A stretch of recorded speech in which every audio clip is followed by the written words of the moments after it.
There's a great deal of contention about the second blessing. I don't know if you've seen a book. If you haven't, it's out again, I think, called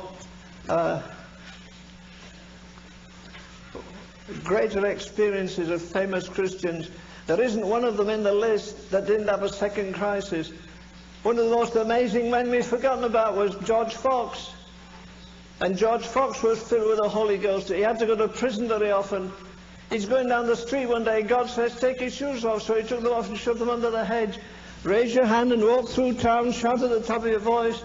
Go on to Lichfield, thou bloody city. And when Martha and I used to go through, I used to say, Martha, George Fox went through this city with his hands raised. He made leather breeches because he's always wearing his trousers out.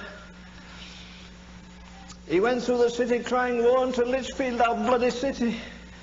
Some months after, he pulled up at a house at night. They were expecting him to dinner.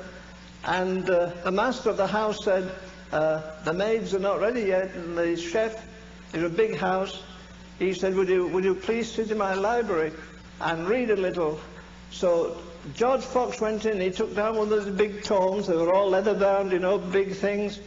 And he took the book down and opened it, and as he opened it, he saw in big letters, Old English, Lichfield. And he thought, well, that's where I walked through the city, barefoot, crying, woe unto Lichfield, thou bloody city. But why did God let me open here? So he opened at Lichfield, and he read what it said there. 200 years before George Fox walked through that town, 200 Christians were martyred. They were put to death in the very marketplace where he went, and God says to him, their blood crieth from the ground through you. What an experience. And we get blessed if you just sing a song, and they sang my praise. So what? If you go out of this meeting as you came in, I'll be disappointed, and God will. Okay.